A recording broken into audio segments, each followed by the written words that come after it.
Bienvenidos a esta serie de lecciones sobre computación básica. En esta lección vamos a cubrir una breve historia de cómo se desarrollaron las computadoras del día de hoy. Así que demos inicio. Primeramente me gustaría definir lo que es una computadora.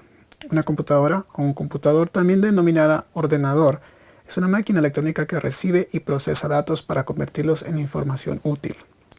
Aunque la palabra computador se usó desde los 1600, esta se refería a una persona que realizaba cálculos y cómputos numéricos.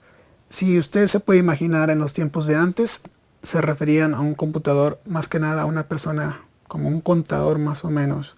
Alguien que hacía muchos trabajos relacionados con números, tal vez como un matemático. A ellos se les denominaba computadores. Y pues se aplicaba muy bien el nombre. Y no fue hasta el siglo XX que el significado común del día de hoy se empezó a desarrollar, cuando empezaron a aparecer estos instrumentos que facilitaban la computación de diferentes cosas. Se podría casi decir que el ábaco es un precursor de los primeros instrumentos como las computadoras, ya que el ábaco en su tiempo fue un gran avance que ayudaba a las gentes a llevar un tipo de cuenta, a computar ciertas cosas que era difícil tal vez mantenerlo en mente. Así que les ayudó a no solamente contar de uno por uno, sino que también a multiplicar, a llevar otras cuentas tal vez que hubieran sido muy difíciles hacerlas sin este tipo de instrumento. Y muchas de las civilizaciones antiguas tuvieron el ábaco. En Asia, en el Medio Oeste, las civilizaciones como Mesopotamia, y también en Rusia, el ábaco que creo que es más conocido es el de tipo ruso, que es parecido al que está en la parte de abajo, en la esquina. Y en su tiempo el ábaco fue un avance que le dio a las civilizaciones una ventaja muy grande. Y pues bien, antes de que llegáramos a conocer las computadoras del día de hoy, pues se empezó como en todo, con pasos de bebé que se le puede denominar. Y pues las primeras computadoras se le llamaban computadoras análogas. Estas computadoras usaban dispositivos electrónicos o mecánicos para modelar un problema. Uno de los ejemplos que tenemos es la regla de cálculo. Y como ustedes tal vez la hayan usado, se pueden mover ciertas partes de la regla para ayudar a hacer ciertas computaciones que son un poco complicadas y que tardarían bastante tiempo en hacer. Este tipo de regla ha ayudado a mucha gente a poder hacer sus cómputos. Más que nada, en cuanto a las computadoras modernas, las digitales, en ese sentido, los avances más grandes pues no se dieron hasta la década de los 1940 más o menos. Ahí se empezaron a desarrollar ciertos dispositivos que más tarde iban a traernos nuestro tipo de computadoras del día de hoy. En los años 70 se empezaban a producir los microprocesadores como el que se está mostrando aquí. Y aunque ahí decimos tamaño actual, yo creo que podría ser tal vez un poco más grande aún, ya que los procesadores al principio, aunque eran microprocesadores, pues eran bastante grandes. Más tarde les vamos a enseñar un microprocesador de nuestros tiempos que tal vez los va a sorprender. Una de las más grandes distinciones que hay entre las computadoras análogas, es decir, las primeras computadoras, y las digitales, las que tenemos en nuestros días, es la capacidad de programarse. Hay gente que se dedica completamente a hacer trabajo de programación, a escribir lenguaje que solamente las computadoras entienden, ya que las computadoras son muy estrictas en su lógica, es decir, no hay mucho gris, todo es o blanco o negro.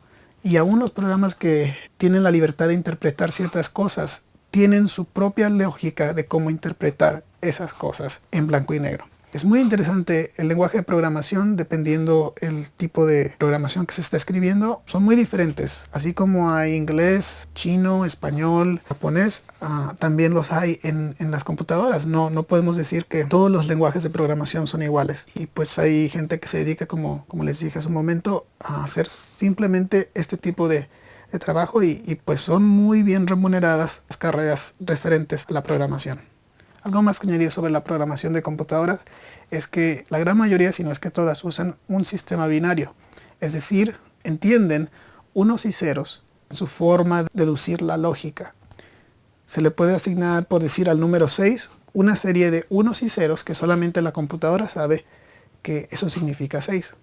Y así las computadoras piensan y procesan los datos a una velocidad increíble.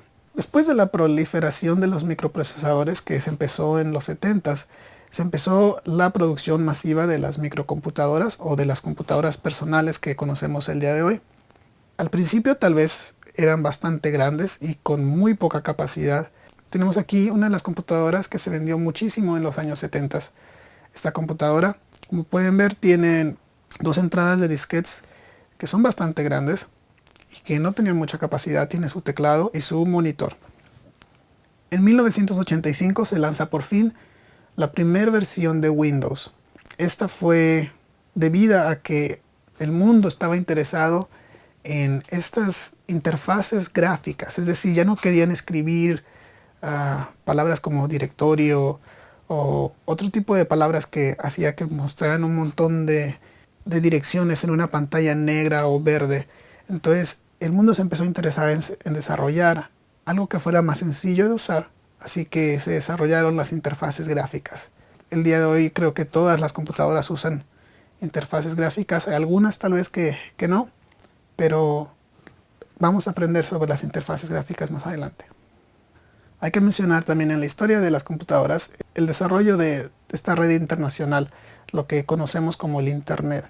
En los 60s y 70s, el gobierno de Estados Unidos desarrolló un programa militar más que nada para compartir datos entre sus ramas militares que se llamaba ARPANET. Y pues debido a que no solamente los militares estaban interesados en compartir sus datos, sino que pues más que nada toda la gente en el mundo tiene ese interés. Entonces se empezó a desarrollar y a comercializar hasta que en los 90 se popularizó tanto que se puso al alcance del consumidor.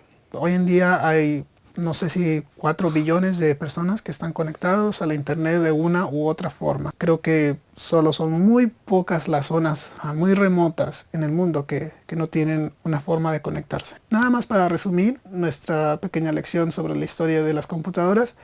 Empezamos con una computadora que tal vez abarcaba todo un cuarto, como el que ven a su lado izquierdo. Evolucionó hacia las computadoras personales y hoy en día tenemos computadoras personales, tal vez de bolsillo, como los celulares, pero también hay una computadora muy nueva que simplemente parece como poco menos del tamaño de una hoja y que se puede mover y uno puede tocarla con sus manos para hacer las opciones sobre la pantalla. Ha sido una evolución bastante interesante que tal vez muchas personas no se imaginaron en los tiempos que se empezó la era de la computación, pero que nos hace preguntarnos a dónde vamos a llegar en los próximos 10, 20 años con nuestra tecnología.